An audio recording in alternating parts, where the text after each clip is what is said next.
Alors, il y a une période où je pensais que j'étais en train de passer une mauvaise semaine.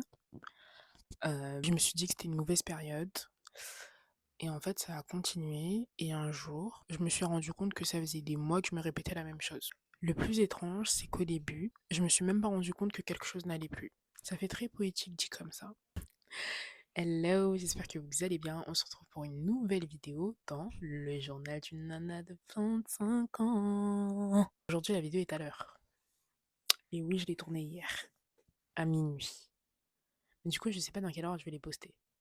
Bref, les gars, la vidéo, elle est à l'heure aujourd'hui. Je suis désolée pour hier. Parce que du coup, hier, la vidéo n'est pas sortie à l'heure. Voilà. Alors aujourd'hui, on va discuter d'un sujet qui... je suis assez contente parce que maintenant, je trouve que c'est un sujet qui est beaucoup moins tabou qu'à l'époque. Je trouve qu'aujourd'hui, on en parle beaucoup plus. On est beaucoup plus aware sur les causes du burn-out. Burn-out, ou moi, j'aime pas forcément utiliser ce terme-là quand je parle de moi parce que je le dis pas forcément, mais je suis quelqu'un qui, entre guillemets, quand c'est moi, j'atténue beaucoup les choses. Genre, tu vois, quand ça va être quelqu'un, je vais beaucoup plus, pas prendre au sérieux, mais je vais mettre beaucoup plus d'intensité dans ce que la personne ressent. Mais quand c'est moi, j'ai tendance à un peu abaisser le truc. Donc, même si par exemple, je sais qu'il y a des moments dans ma vie où je suis passée par des trucs, genre j'étais en mode, mais quand j'y repense aujourd'hui, je pense que c'était des débuts de dépression. Mais, enfin, d'un point de vue externe, mais d'un point de vue interne, je me dis, mais non, et tout, c'était pas ça. Mais je vous promets que si un jour, peut-être un jour j'en parlerai, mais si, quand j'en parle autour de moi, quand j'en parle à des proches et tout, ils me disent, mais en fait, t'es en dépression, Mago, et je suis là en mode, mais non, t'inquiète. Bref, donc aujourd'hui, je vais un peu vous raconter un peu ma vie privée, genre, un peu vie privée. Plus un truc que je pense qu'on est peut-être, enfin, certains sont aussi passés par là, tu vois. C'est un peu quand tu passes un peu une journée banale. Tu te lèves le matin, voilà, tu te prépares, tu prends ta petite Red Bull. Parce que moi, en ce moment, j'aime trop la Red Bull. Je sais que c'est pas bien, j'en fais pas du tout l'apogée. Bien au contraire, les gars, jetez-moi ce poison, c'est horrible. Mais le poison, c'est compliqué.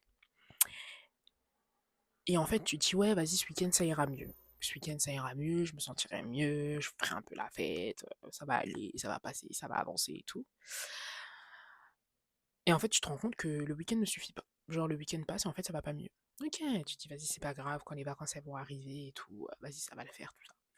Les vacances, elles arrivent et ça ne le fait toujours pas. Et là, tu commences à te dire, ok, tu vois que tu récupères de moins en moins, tu vois qu'en fait, tu continues d'avancer, mais que t'es un peu en mode zombie, en fait, t'es finalement en mode pilote automatique, tu vois. Je sais que par exemple, à ce moment-là, pour moi, il y avait grave des petits signaux, mais en fait, je prêtais pas forcément attention. J'étais devenue beaucoup plus irritable, genre tellement irritable. Après, je trouve que quand t'es une femme, c'est un peu compliqué, entre guillemets, dans le sens où, vas-y, il y a aussi les questions d'hormones et tout. Donc, ça veut dire que très rapidement, on va dire, non, mais vas-y, c'est les hormones. Tu vois, tu vas prendre le truc et tu vas le jeter sur les hormones en mode. Ce qui en soi est logique, parce qu'il y a certains moments où, oui, les hormones jouent et forcément, ça fait des choses. T'as les humeurs qui fluctuent et tout, etc. Ok. Mais les hormones, c'est un moment. Tu vois, c'est pas. Quand ça commence à durer des mois, là, c'est bizarre. Je sais qu'il y avait des moments, j'arrivais plus forcément à me concentrer. Il y avait des moments où je voulais plus répondre aux messages. Il y avait des moments où quand il fallait faire des trucs qui étaient quand même assez simples, j'avais tellement la flemme. Je m'amusais, enfin, tu vois le terme que j'utilise? Je m'amusais, c'est pas s'amuser. Je repoussais les choses qu'il fallait faire. Je repoussais les tâches qu'il fallait que je fasse. J'avais plus envie de voir les gens, j'avais plus d'énergie pour les gens. Et le pire dans tout ça, c'est qu'en fait, j'étais en train de culpabiliser de la façon dont je me sentais. J'étais en train de culpabiliser de ne plus faire les choses correctement selon moi, j'étais en train de culpabiliser de repousser les choses au lendemain, j'étais en train de culpabiliser de me sentir bah, mal finalement, tu vois. Et en fait, je me suis rendu compte que j'étais pas la seule dans cette situation-là, parce que j'avais commencé à en parler avec des proches autour de moi. Et le point commun que je voyais, c'était qu'on était dans la même tranche d'âge et qu'on était dans à peu près les mêmes milieux, dans le sens où on avait une vie professionnelle assez prenante, qui demandait du temps, qui demandait de l'énergie, qu'on voyait plus souvent nos proches, qu'on n'avait plus forcément de temps pour nous. On était là, on disait oui à tout, on n'avait pas forcément envie de décevoir. Et aussi l'envie de réussir vite. Je sais que moi, ça, c'est un point qui, pendant très longtemps, m'a tourmenté. J'étais un peu dans le mood où je sais que les aînés, ils nous apprennent tout le temps que notre génération est une génération où on veut des récompenses vite, et que la réalité, c'est que la vie n'est pas comme ça. Pour avoir une bonne récompense, il faut regarder sur le long terme. Et c'est vrai que je sais que moi, l'impact que j'ai eu par rapport à ce que j'ai pu voir autour des adultes qui m'entourent, c'est que rien n'est garanti dans le sens où demain tu peux crever et tous les efforts que tu as fournis en amont tu les as même pas parce qu'en fait, tu as crevé avant. Tu as crevé avant de les voir. Donc ça veut dire que ça a amplifié ma volonté de réussir assez vite. Et évidemment, avec la comparaison à la vie des autres, je me dis, purée, cette personne-là, à cet âge-là, genre souvent, ce que je me dis par exemple, c'est que la femme de Charles Leclerc, elle a le même âge que moi. Et je me dis que c'est la femme de Charles Leclerc. C'est pas bien. C'est pas bien de se dire des trucs comme ça. Mais dans le sens où je me dis, alors qu'il n'y a rien à voir dans le sens où on n'a pas grandi dans la même famille, on n'a pas le même contexte.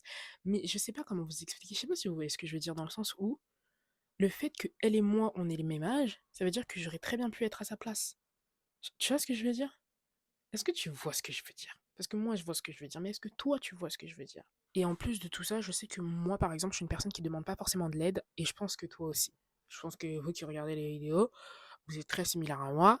Vous n'êtes pas forcément des personnes qui demandaient de l'aide parce que c'est vrai que je sais que la plupart d'entre nous avons grandi avec l'idée que demander de l'aide, c'est un aveu de faiblesse. Voilà, un aveu de faiblesse. En fait, en grandissant, franchement, je trouve que l'année 2026, c'est une année où, les gars, vraiment, j'ai appris énormément de choses sur moi, sur la vie, et je sens mon lobe frontal qui commence à véritablement finir son développement. Voilà. Parce qu'au début, je me disais, avec le choix des mecs que je fais, je comprends pas. Mais là, je commence à me dire, mon lobe frontal, il fait du bon taf. Il est où le lobe? Il est là, non? Lobe frontal. Il fait du bon taf. Et en fait, à un moment, je me suis posée et je me suis rendu compte que je passais plus de temps à survivre, du moins essayer de survivre, plutôt que de vivre ma vie pleinement. En fait, je me suis rendu compte que j'ai pas envie de dire le terme prendre la tête parce que je trouve que c'est vulgariser un cas qui est très compliqué, un cas qui est très lourd même, parce que c'est un cas où t'as deux chances. Soit t'arrives à t'en sortir et ça va mieux pour toi, soit tu n'arrives pas forcément à t'en sortir et tu sombres. Et quand tu sombres, pour remonter, c'est chaud. Parce que plus profond tu es, plus dur la remontée sera. Et cette vidéo, elle rejoint l'autre vidéo que j'ai faite par rapport au fait où j'évoque que le corps a besoin de repos. Parce qu'en fait, je me suis rendu compte qu'il y avait des moments où j'ai tellement poussé avec mon corps, j'ai tellement poussé avec mon mental, j'ai tellement poussé dans ma vie que ça avait amené une espèce de fatigue extrême. Et en fait, c'était même pas. En fait, c'était. Dans ma tête, c'était mélangé dans le sens où j'avais l'impression que c'était un mélange de fatigue mentale, de fatigue physique. Et à ce moment-là, bon, c'était pas. C'était il y a quand même quelques mois. À ce moment-là, il y avait même des matins. Là, je suis super intime avec vous, les gars. Il y avait même des matins où, genre, j'allais au taf, j'avais la voiture, je suis au volant de la voiture, je chiale à la mort. Je chiale à la mort parce qu'en fait, j'étais tellement épuisée. Mais vous savez que j'ai jamais vécu ça de ma vie entière, hein. Mais vous savez que l'année 2026, je trouvais que mon année 2025, je crois que j'avais même pas fait de bilan, elle était super éprouvante. Mais l'année 2026, j'ai pas envie de dire qu'elle était éprouvante parce que, voilà, ok. Mais je trouve qu'elle a plus été éprouvante par rapport à mes sentiments, par rapport à mes émotions et à mes sensations, dans le sens où je me suis dit, j'ai jamais ressenti des choses pareilles. J'ai l'impression que cette année, j'ai ressenti les choses beaucoup plus fort que les années précédentes. Et en fait, c'est là maintenant avec du recul que je m'analyse et que j'accepte ce que j'ai pu ressentir et que j'accepte de mettre des véritables mots sur ce que j'ai ressenti. Et en fait, au moment où j'étais au volant et que j'ai commencé à chialer comme une merde et que j'avais pas de raison de pleurer parce qu'il m'était rien arrivé, on m'avait pas tapé, je m'étais pas embrouillé ou quoi, et que en fait, ce que je me disais, c'était oh, je suis fatiguée, je suis fatiguée, je suis fatiguée. C'est là que je me suis dit, ma chérie, on va même mettre l'embrayage, on va même passer en point mort. On va même s'arrêter. Moi, chérie, on va même s'arrêter. Tu commences à trop pousser ton corps, il commence à être trop fatigué. Non, c'est là que j'ai compris. Je me suis dit, ah ouais, putain. Là, c'est chaud. Là, c'est cardio. Là, recule. Comme on dit, reculer pour mieux sauter. Recule, prends ton temps. Qu'est-ce qui se passe? Il faut que tu trouves le point où ça ne va pas pour pouvoir éradiquer ce qui est en train de là te retourner dans un truc qui en fait te fait plus de mal qu'autre chose. Et en fait, je me suis rendu compte que cette fatigue que je ressentais, c'était une fatigue qui était devenue permanente, qui en plus de ça s'accompagnait quand même d'une certaine souffrance, qui m'empêchait de véritablement me sentir épanouie, émancipée, qui m'empêchait de véritablement faire ce que j'avais vraiment et besoin de faire pour moi. Et en fait, je me suis rendu compte que c'était pas forcément un manque de motivation ou quoi, mais que c'était un truc sur lequel il fallait que je travaille véritablement. Et je sais que même j'ai eu des amis qui m'ont conseillé d'aller voir des professionnels, que ce soit des psy, thérapeutes, etc. Alors moi, je suis honnête avec vous, personnellement, j'ai pas eu l'occasion de le faire, mais j'ai grave envie de le faire. Mais en fait, le truc, c'est qu'il faut aussi trouver la bonne personne. Parce que tu connais, j'ai pas envie d'aller dans le bureau de je sais pas qui, je commence à dire des trucs et tout. Ça commence à être un peu bizarre et tout. On commence à me dire, ouais, non, vas-y, allez à l'asile des fous, madame. Parce que d'ailleurs, je tiens à dire que dans les asiles de fous, là, est-ce qu'il y a que des fous là-bas? Je pense pas. Mais dans le sens où je me suis dit, Mago, là, je pense qu'il faut vraiment que tu recules, que tu travailles sur toi. Qu'est-ce qui se passe? Qu'est-ce qui se passe? En me posant, en réfléchissant, en travaillant, j'ai envie de dire, j'ai commencé à me dire que déjà, je suis pas une machine. Tout comme je ne suis pas une machine, tu n'es pas une machine. On n'est pas des robots, on n'est pas des ordinateurs sur pattes à devoir être constamment fort, surpuissant, surhumain, à tout faire tout seul, à tout gérer tout seul, sans rien demander à personne et tout. Pas du tout. Et je sais que ça, je pense que je l'ai déjà dit et je le vois souvent beaucoup de nanas qui commencent à le dire sur les réseaux sociaux et j'aime énormément le fait que maintenant les gens en parlent. Ayant grandi en tant que femme noire et née d'une fratrie, tu n'as pas le choix que d'être forte. Être une femme forte, être une femme intelligente, être la femme qui supporte tout. Et je sais que moi, j'ai commencé à faire un véritable travail de déconstruction de ça sur ma personne, dans le sens où maintenant, j'accepte d'être vue comme une faible. Parce qu'en fait, quand tu te présentes au monde en étant une meuf forte, en étant une meuf, ouais, mais moi je supporte tout, etc., etc., tu te prends des coups de massue tout le temps. Tous les 4 matins, on te fracasse, juste pour vérifier jusqu'à quel point tu es capable d'aller. Sauf qu'en fait, quand ça pousse tellement, tu finis par péter un câble. Et moi, je me suis dit, j'ai plus envie de souffrir. J'ai plus envie de souffrir, j'ai plus envie d'avoir une certaine image qui permet aux gens de se comporter d'une certaine façon avec moi. Et je sais que même la dernière fois, je me suis blessée. Et il y avait un camarade, un pote qui me dit non, mais toi, de toute façon, t'es une femme forte et tout, t'inquiète, ça va aller. Je lui ai dit non, je suis pas une femme forte. Là, j'ai mal, j'ai très mal, et là, actuellement, je me sens très très faible. Je ne suis pas une femme forte, ça m'amuse pas forcément d'être en mode non, mais moi, je suis une femme forte, je suis une warrior et tout. Un mec, et franchement, maintenant, je suis ok avec le fait de dire que ouais, non, mais là, je me sens faible. Je me sens faible, je me sens fatiguée, et j'ai pas envie de forcer. J'ai pas envie de forcer avec mon corps, j'ai pas envie de forcer avec mes émotions. Là, maintenant, je suis faible. Et tu vas faire quoi? Tu vas juste rien faire et tu vas dire ok, tu te sens faible. Et c'est ok. En fait, j'ai décidé d'accepter de ressentir ce que je suis vraiment à certains moments. Oui, il y a des moments où je vais être forte, oui, il y a des moments où je vais être enjouée, oui, il y a des moments où je vais être en mode ouais, tout va bien et tout, et il y a des moments où je vais me sentir faible, je vais me sentir mal, je vais pas me sentir dans mon assiette, et en fait, je commence à accepter les émotions que je ressens au moment qu'il y a. J'essaye toujours de savoir d'où ça vient. Quand c'est des émotions qui sont négatives, je veux les traiter parce qu'il faut les traiter parce que voilà, bon, la vie non plus, voilà, tu vois, c'est compliqué. Il faut qu'on essaye de s'en sortir puisque comme je le dis, sinon c'est trop la merde. Mais maintenant, je me mets plus la pression à me dire non, mais t'es une femme forte et c'est tout, tu fermes ta gueule. Ouais, chérie, je veux vraiment pas fermer ma gueule. Si ça va pas, j'ai envie de pleurer devant toi, je vais pleurer devant toi et j'en ai rien à foutre. Vous savez que la dernière fois, bon, ça c'était vraiment les hormones. La dernière fois, je suis rentrée chez moi, ils avaient tout mangé. Il n'y avait rien à manger le soir. Je voulais commander à manger. Tous les magasins, ils étaient fermés. J'ai pleuré. Il y avait mon pote et ma pote. Et mon pote, il était choqué que je pleure parce que les magasins étaient... Mais j'étais là en mode, en fait, tu comprends pas. Il n'y a pas à manger chez moi, les magasins sont fermés, je peux rien acheter, j'ai faim. J'avais faim, je vous jure, les gars, j'ai pleuré les larmes. Et en fait, non, ouais, Sarabi, elle pleure. Oui, Sarabi, elle a pleuré, oui. Carrément, j'ai poussé le micro. Parce qu'en fait, les gens, ils ont trop tendance à être en mode, ouais, non, et tout, t'es une femme forte et tout, tu pleures pas, tu fermes ta bouche et tu supportes. Non, il y a des moments, j'ai pas envie.